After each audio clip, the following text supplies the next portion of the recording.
오늘 은혜 받으실 하나님의 말씀은 요한일서 2장 7절에서 11절의 말씀입니다. 우리 천천히 한 말씀 한 말씀 같이 합독하시도록 하겠습니다. 시작. 사랑하는 자들아, 내가 새 계명을 너희에게 쓰는 것이 아니라 너희가 처음부터 가진 옛 계명이니 이 옛 계명은 너희가 들은 바 말씀이거니와 다시 내가 너희에게 새 계명을 쓰노니 그에게와 너희에게도 참된 것이라. 이는 어둠이 지나가고 참빛이 벌써 비침이니라. 빛 가운데 있다 하면서 그 형제를 미워하는 자는 지금까지 어둠에 있는 자요, 그의 형제를 사랑하는 자는 빛 가운데 거하여 자기 속에 거리낌이 없으나 그의 형제를 미워하는 자는 어둠에 있고 또 어둠에 행하며 갈 곳을 알지 못하나니 이는 그 어둠이 그의 눈을 멀게 하였음이라. 아멘. 아멘. 저는 이 말씀을 가지고 내 방식으로가 아니라 주님의 방식으로 라는 제목으로 말씀을 나누려고 합니다. 여전히 이 자리 가운데 또한 밴드로 또 유튜브로 예배를 드리시는 모든 성도님들 안에 주님의 은혜와 사랑과 평강이 함께 하시기를 주님의 이름으로 간절히 축원합니다. 잘 아시다시피 죄로 인해 하나님과의 관계가 깨짐으로 인해 사람과 사람과의 관계에 있어서도 문제가 발생을 했습니다. 창세기에 보면은 하나님께서 아담의 갈비뼈를 취하여서 하와를 창조하셨을 때 아담이 반응했던 것은 내 뼈 중에 뼈요 살 중에 살이라. 우와, 진짜 기가 막히다 라고 하면서 결국은 하나님께서 주신 가장 귀한 선물이라고 아담은 외쳤습니다. 너무 좋았던 거죠. 그런데 죄로 인해 하나님과의 관계가 깨어지는 순간 그렇게 좋았던 아담과 하와의 관계도 깨어지면서 성경을 보면은 아담이 바로 그럽니다. 이 여자 때문이라고. 여러분, 언제부터 이 여자예요? 그죠? 내 뼈 중에 뼈고 살 중에 살이라고 해놓고 어느 순간에 갑자기 이 여편네가 돼버립니다. 갑자기 사람과의 관계가 깨어지기 시작을 해요. 여러분, 심지어 아담과 하와의 관계에서만 문제가 생긴 것이 아니라 여러분, 성경을 보면은 그들의 삶의 환경에도 문제가 생깁니다. 결국 인류의 모든 불행의 출발점은 죄가 들어왔기 때문이 아니라 여러분, 먼저는 뭐냐면 하나님과의 관계, 사귐이 망가졌기 때문이다라는 거예요. 사람이 하나님과의 사귐을 기뻐했다면 그들은 결코 죄를 짓지 않았을 겁니다. 죄 가운데 가지 않았을 거예요. 이런 이유에서 사도 요한은 요한 1서를 기록하면서 여러분, 성경을 보면 예수 안에서 죄가 용서되었다라는 사실을 출발점으로 삼은 것이 아닙니다. 요한은 요한 1서를 기억하면서 그 죄의 용서를 출발점으로 삼은 것이 아니라 바로 하나님과 예수님 안에서 말 그대로 하나님과의 교제, 사귐이 시작되었다라는 것을 출발점으로 삼고 있습니다. 자, 여러분, 그러므로 우리가 예수님 안에서 자신의 죄가 용서받았다라는 사실만으로 기뻐한다면 아직 복음의 본질을 우리는 경험하고 있는 것이 아닌 거예요. 복음의 본질은요, 여러분, 죄의 용서를 넘어서 예수님 안에서 우리가 하나님과 누리는 사귐이기 때문이다라는 겁니다. 자, 지난 주일 우리는 어떤 말씀을 나눴었냐면 신앙의 절정은 뭐라 그랬죠? 하나님을 향한 사랑이다라고 나눴습니다. 성도는 죄를 안 짓는 존재가 아니라 죄와 싸우고 있는 존재가 성도라고 말씀을 드렸습니다. 그리고 죄와 잘 싸우는 방법은 다른 것이 아니라 하나님의 말씀에 순종하는 것, 순종하는 것임을 말씀드렸어요. 무엇보다도 하나님과 사귐에 있는 사람은 신앙이 성숙해져서 하나님이 그를 사랑하는 것처럼 그도 역시 하나님을 사랑하게 된다라고 말씀을 드렸습니다. 그리고 하나님을 사랑하는 사람은 하나님의 말씀이 짐으로 여겨지지 않는다라는 거죠. 사랑하기 때문에 더 이상 그 말씀이 짐이 아닙니다. 여러분, 계속 우리가 참 이게 말씀이 계속 이어져요. 의도되는 것은 아니지만 지금 금요일 날도 요한복음 강해를 할 때도 동일합니다. 그렇죠? 하나님을 향한 그 사랑이, 예수님을 사랑하는 사람은 다른 것이 아니라 그 말씀이 부담이 안 됩니다. 왜냐? 사랑하기 때문에. 여러분, 사랑하는 사람이 하는 말은요, 부담으로 다가오지 않습니다. 얼마든지 넉넉하게 내가 이해가 되지 아니하고 내가 싫어도 해줍니다. 그렇죠? 여러분, 내 자식이, 저는 아직까지도 기억을 하는 게, 제가 예전에 어렸을 때는 항상 시골에 갔었어요. 시골에. 그러니까 그때는 그 당시엔 굉장히 오래전 일 같진 그렇지 않아요? 여러분들하고 저와 별 차이가 안 납니다. 그런데 저 때는 여름방학이 막 2달, 3달 막 이랬어요. 아닌가요? 저만 그런가요? 그래가지고 이상하네요, 분위기가. 아니요. 최근에는 한 달인가요? 진짜, 그렇게 웃지 마. 자, 한 2-3달 정도 굉장히 오랬어요. 그래서 시골에 몇 개월간 가 있었어요, 제가. 저희 어머님이 저희 남매를 갖다가 버스를 딱 태워가지고 그냥 보내셨어요. 그러면 그쪽 충주에서 저희 이모님이 버스터미널에서 저를 받으셨어요. 그러니까 어린 저희들이 버스를 타고 그대로 이렇게 가면은 이렇게 받는 거예요. 이렇게 시골에 갔었어요. 근데 제가 아직까지 기억이 나는 게, 제가 떡볶이를 되게 좋아하잖아요. 제가 시골에는요 없어요. 거기는 30분을 차를 타고 나와야지만 그러니까 슈퍼가 있는. 그래서 그곳에서 먹고 자랄 수 있는 게 아무것도 없으니까 메뚜기 먹고 개구리 먹고 막 그런 것만 잡아먹었어요. 먹을 게 없어요. 근데 제가 저희 이모한테 그래요. 떡볶이 먹고 싶다. 그러면 저희 이모가 그 밤에 진짜 11시가 넘어서 그 밤에 밀가루를 반죽을 하기 시작을 해요. 떡볶이를 해달라 그래요. 반죽을 하기 시작을 해가지고 거기서 떡을 그냥 만들어서 떡볶이를 해주셨어요. 야, 진짜 아직도 그 맛을 잊지를 못해요. 이렇게 맛있을 수가 있을까? 그러니까는 말을 하면은 워낙 사랑하니까 그러니까 말만 하면 다 해주는 거예요. 마찬가지잖아요. 우리 부모님들도 자녀들이 뭔가를 먹고 싶다라고 하면은 해줘요. 만약에 지금 당장은 못 해줘라도 생각을 해요. 계속 내가 어느 때는 꼭 해줘야지. 우리 형집사님 맨날 그거 걔네들 먹는 거 맨날 그거 만들어 주시려고 막. 그러니까 왜냐? 사랑하기 때문에. 내가 힘들어도 내가 싫어도 그 말이 부담으로 오지 않아요. 어떤 부담으로 오냐면 싫은 부담이 아니라 거룩한 부담으로 와요. 자, 여러분, 우리가 가만히 한번 좀 생각해 봐야 됩니다. 우리는 어떤가? 하나님과의 관계에 있어서 하나님의 말씀에 부담으로 오고 있지 않는가? 여러분, 이것이 하나님과의 사귐 속에서 어떻게 살아가는가에 대한 모습이라면, 여러분, 오늘 본문 말씀, 우리가 읽은 본문 말씀은 하나님과 사귐, 교제가 회복된 성도가 이 땅에서 성도들 사이에서 사랑과의 관계 속에서 어떻게 살아가야 되는지에 대한 기록을 담고 있습니다. 여러분, 창세기에 아담과 하와의 모습을 통해 하나님과의 교제가 망가짐으로 사랑과의 관계가 망가졌다면, 여러분, 간단합니다. 뭐냐면 하나님과의 교제가 회복되면 당연히 사랑과의 관계도 회복이 된다는 거예요. 여러분, 요한의 메시지도 분명합니다. 먼저 요한은요, 하나님과의 교제가 회복된 성도가 주변 사람들과 어떤 관계를 맺어야 되는가에 대해서 이렇게 교훈을 합니다. 자, 오늘 보면 7절에서 8절의 말씀입니다. 우리 다 같이 한번 읽어볼게요. 시작.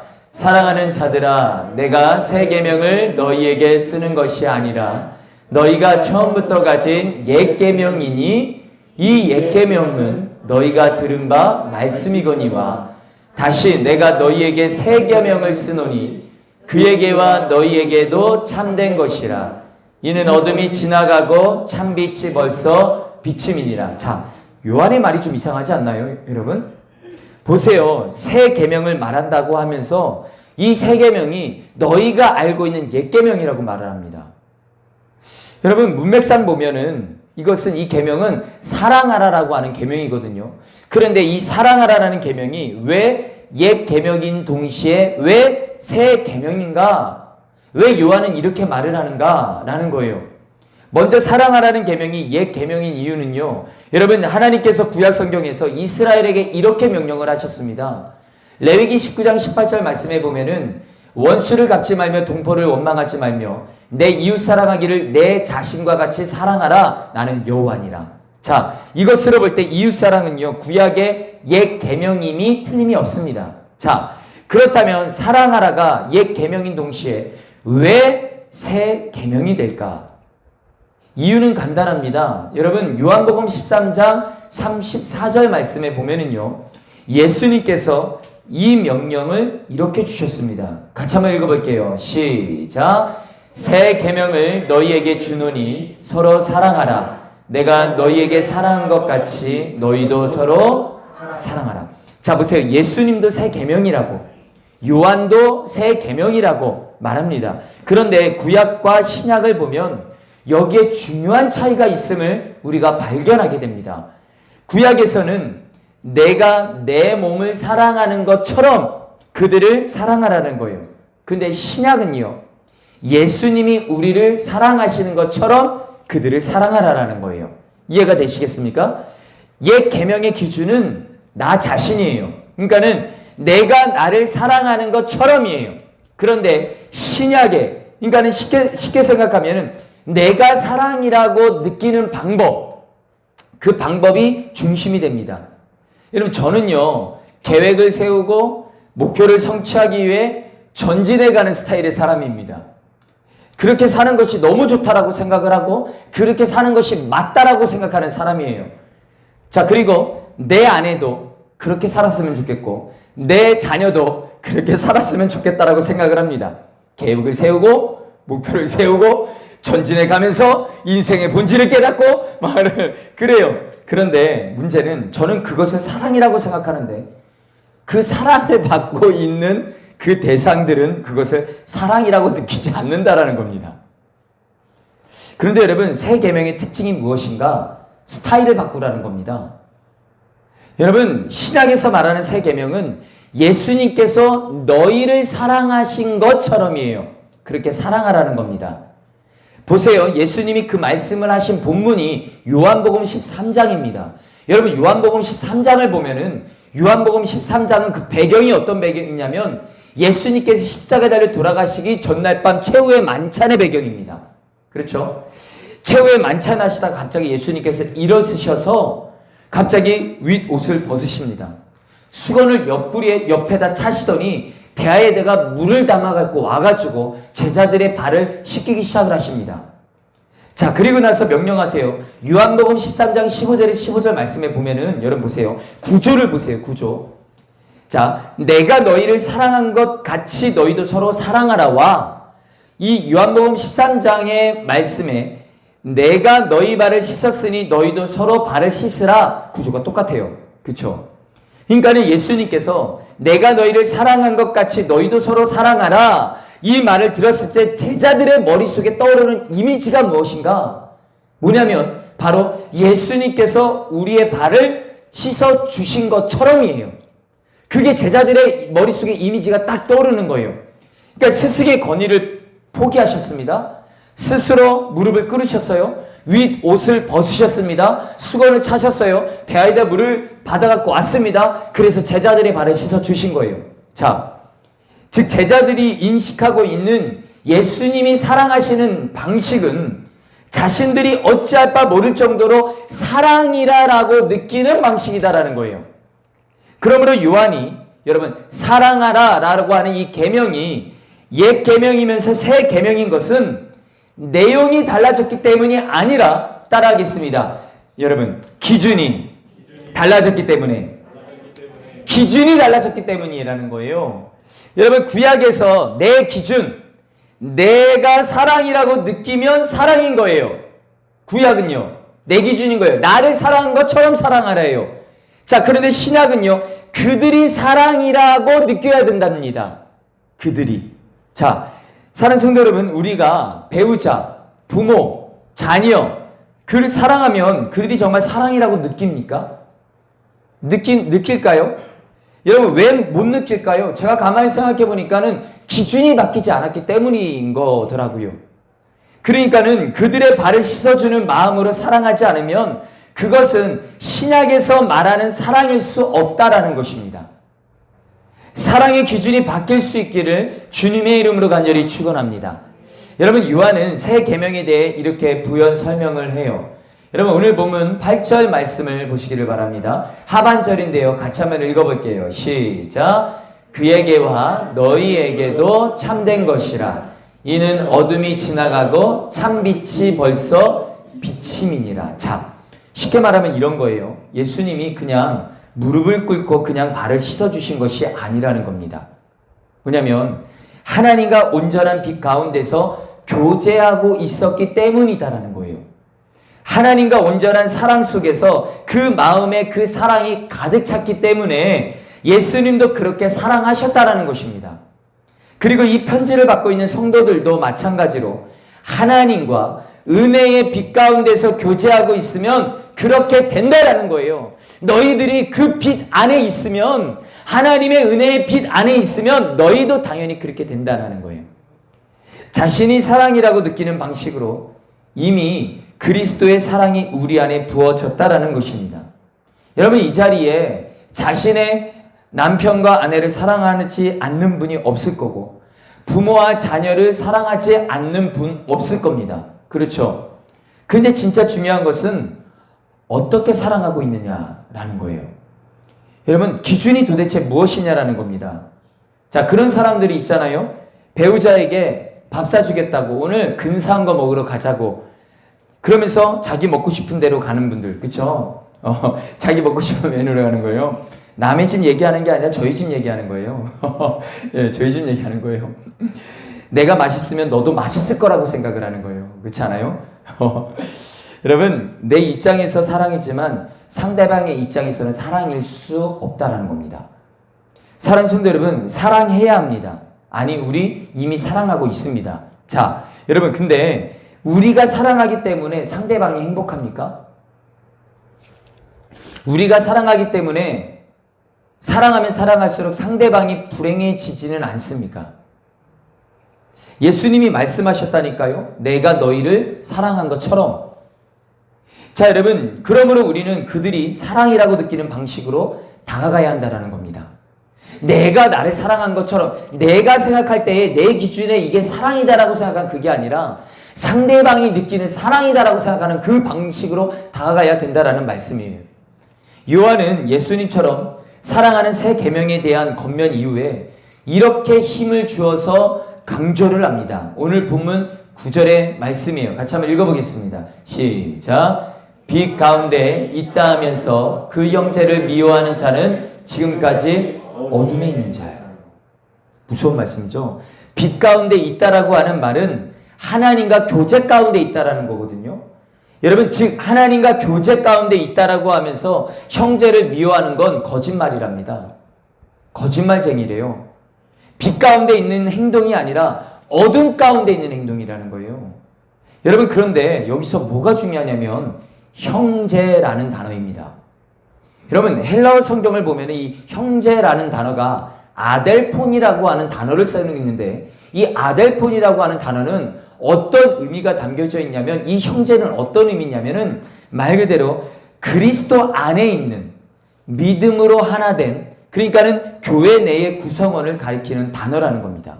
즉 무슨 말이냐면 누군가가 주 안에 있다면 그를 미워하지 말라라는 거예요. 여러분, 그리고 본문에서 중요한 단어가 뭐냐면 미워하다라는 단어입니다. 이 미워하다라는 단어는요, 미손이라고 하는 단어를 사용하는데, 이것은요 감정적으로 싫어, 그냥 단순히 어떤 감정적인 싫음이 그게 아닙니다. 그게 아니라 몹시 싫어한다, 증오한다 라는 의미가 담겨져 있어요. 그러니까는 주 안에 있는 형제에 대해 증오의 마음으로 적대적으로 행동을 하거나 용서하지 않는 상태를 말한다라는 겁니다. 사실 우리가 아무리 그리스도 안에 있다 할지라도 서로는 서로에게 완전한 사람일 수는 없습니다. 그렇죠? 실수도 있고요, 오해도 있고요, 불편함도 있을 수 있고요, 미움도 있을 수 있습니다. 그런데 요한은 분명히 선언을 합니다. 뭐라고 하냐면 그리스도 안에 있는 사람이라면 지속적으로 미워할 수 없다라는 겁니다. 절대로, 반드시. 그 사람이 그러니까 주님 안에 있는 자다라고 한다면 절대로 그 마음이, 미움의 마음이, 증오의 마음이 절대로 지속될 수 없다라는 겁니다. 요한이 강조하는 것은 미움 속에 머물러 있을 수 없다라는 거예요. 여러분, 겨울에 눈이 내리고 여러분 온 대지가 추워서 꽝꽝 옵니다. 그렇죠? 그런데 시간이 지나고 봄이 되면은요, 그 얼었던 대지가 녹아요. 왜 녹습니까? 간단합니다. 빛이 비춰지기 때문이에요. 그렇죠?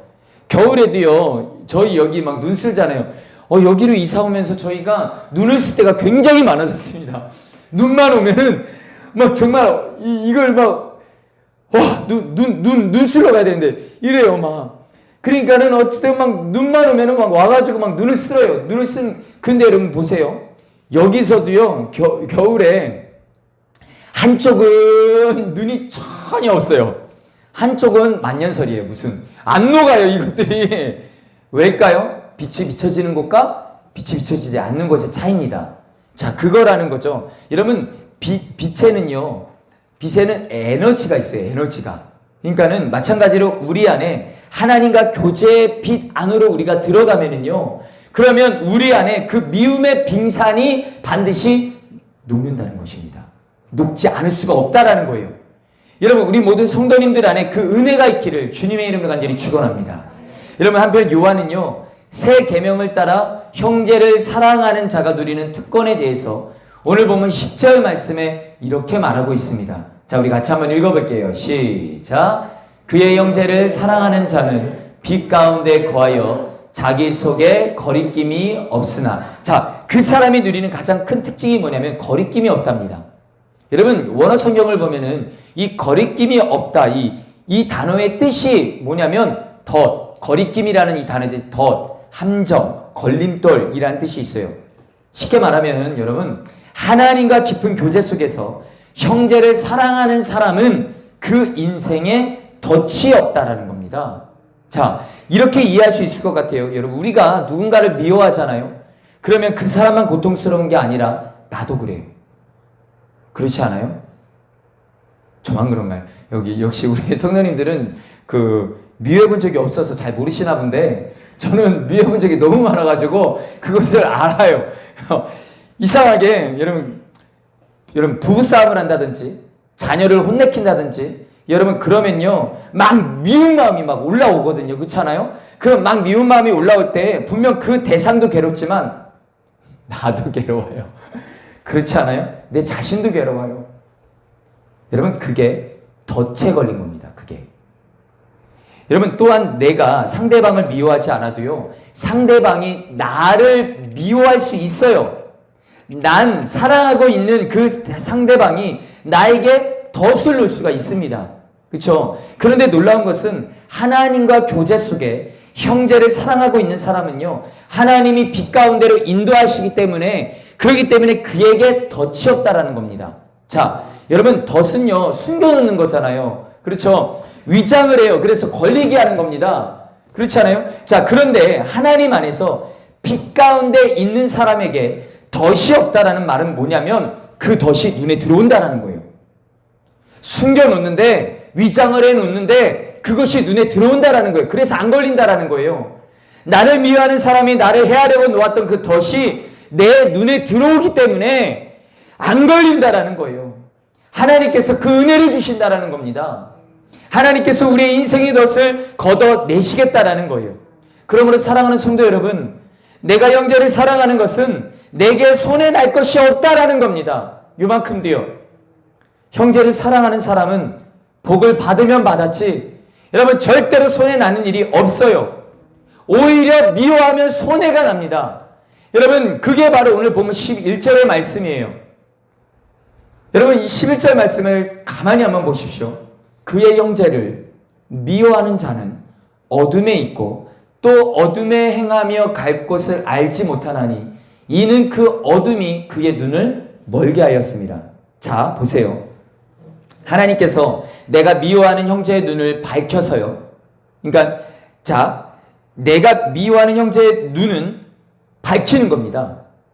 자, 그래서 그 덫을 피해가게 하는데 오히려 내 눈은요 어둡게 만드신다는 거예요. 어둡게 만들어서 내가 만든 덫에 걸리게 한다는 거예요. 무슨 말인지 아시겠습니까? 내가 미워하는 그 사람의 눈은요 밝혀져서요 내가 넌 위장한 그 덫에는요 절대로 안 걸리게 한다는 거예요. 그런데 오히려 내가 만든 덫에 내 눈을 어둡게 해가지고 걸리게 만든다는 겁니다.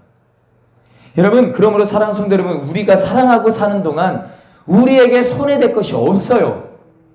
기준을 바꿔서 예수님이 나를 사랑하시는 것처럼 내가 그를 사랑하고 내 형제를 사랑하는 동안에는 우리의 눈을 밝혀주시기 때문이다라는 겁니다. 우리가 정말 서로 사랑할 수 있는 그런 공동체가 될 수 있기를 주님의 이름으로 간절히 축원합니다. 여러분, 말씀을 정리하기를 원합니다. 요한 사도는 하나님과 우리가 갖는 좋은 관계는 하나님 안에서만 좋은 관계로 끝나는 것이 아니라 반드시 내 주변에 있는 사람에게도 영향을 끼친다라고 합니다. 반드시. 이전에는 내가 좋은 방식으로 너를 사랑하는 방식이었다면 내가 사랑한다라고 생각하는 방식이에요. 그렇게 사랑하는 거예요. 제가 항상 말씀드렸잖아요, 여러분. 내가 사랑하는 방식으로, 그래서 황혼이혼을 하는데 나는 닭다리를 너무 사랑해. 그래서 내 아내에게 닭다리를 항상 먼저 줬는데 내 아내는 닭다리를 너무 싫어하는 거예요. 자기는 퍽퍽살이 좋아하는데 자꾸 퍽퍽살은 지가 먹고 닭다리만 자기를 줘. 얼마나 화가 나는지 그게 이혼의 이유가 되더라는 거예요. 내가 사랑하는 방식으로 사랑을 했는데 그 사람이 생각할 때는 사랑으로 여기지 않고 괴로웠다라는 거죠. 여러분, 내가 좋은 방식으로 너를 사랑하는 방식이었다면 이제는 주님 안에 들어가고 하나님과 교제를 나누면 기준이 바뀌는 겁니다. 기준이요. 주님께서 나를 사랑하시는 방식, 뭐냐면 내가 그를 사랑하기 시작을 한다는 거예요. 사랑하는 방식. 그 사람이 사랑이다고 느끼는 방식. 제자들이 딱 느끼기에 이미지 속에 예수님이 모든 것 다 내려놓으시고 우리가 정말 어쩔 바 모를 정도의 사랑이라고 느끼는 그 방식. 여러분, 주님께서 나를 사랑하는 방식으로 내가 그를 사랑하기 시작한다는 겁니다. 그러면 상대방이 알아요. 알 수밖에 없습니다. 내가 달라졌다는 것을요. 그러면 관계는 새로워지는 겁니다. 하나님과의 관계는 반드시 내 주변에 있는 사람에게 영향을 줍니다. 어떤 영향을 주는가? 사랑하게 만들어요. 그리고 사랑하고 있는 동안에는요, 여러분, 하나님께서 복을 주시는데 그 인생에 올무가 없게 하십니다. 우리가 걸려 넘어지지 않게 하세요. 그런데 이 말씀에서 벗어나서 예전 방식대로 사랑을 한다거나 예전 방식대로 미워한다면 여러분, 내 그 인생에는요, 올무가 있을 겁니다. 심지어 내가 그를 쓰러뜨리려고 하지만 내가 쓰러지는 일이 생겨버립니다. 내가 그를 쓰러뜨리려고 덫을 세워놨는데 그 사람은 눈이 열려져서 그 덫을 피하지만 나는 눈이 어두워져서 내가 만들어놓은 덫에 내가 걸린다는 겁니다. 사랑하는 성도 여러분, 이제 기준을 바꾸셔야 하지 않겠습니까? 내 방식대로가 아니라 주님이 우리를 사랑하시는 방식으로 사랑해야 하지 않겠습니까? 여러분, 이전에 미워하는 사람이 사랑하는 사람이 되어야 되지 않겠습니까? 여러분, 오늘 말씀의 제목처럼 내 방식이 아니라 주님의 방식으로 하나님과 사귐, 하나님과 교제가 있는 자는 반드시 그 하나님의 빛 가운데 들어오기 때문에 내 마음 가운데 미움의 빙산이 녹아지기 시작을 하고, 그래서 그 안에 싹이 틔어져서 여러분 나무가 자라고 새싹이 자라고 열매가 맺어진다라는 거예요. 사랑하는 성도 여러분, 그렇게 되는 저와 여러분 되시기를 주님의 이름으로 간절히 축원합니다. 여러분, 이 시간 같이 좀 기도했으면 좋겠는데요. 여러분, 이 시간 기도할 때에 하나님, 먼저 우리가 주님 안에 들어가 주님과 온전한 교제를 누리게 하여 달라고, 내가 누리는 교제와 내가 하나님께 받은 사랑으로 말미암아 내 주변의 사람들에게 주님이 사랑하셨던 것처럼 사랑하기를 원한다라고, 그에게 은혜의 빛을 비추는 사람 되기를 원한다고, 나를 통하여 그들에게 선한 영향이 끼쳐지게 되기를 원한다라고, 이 시간 주님의 이름 한번 부르시고 통솔을 간절히 기도하겠습니다. 주여!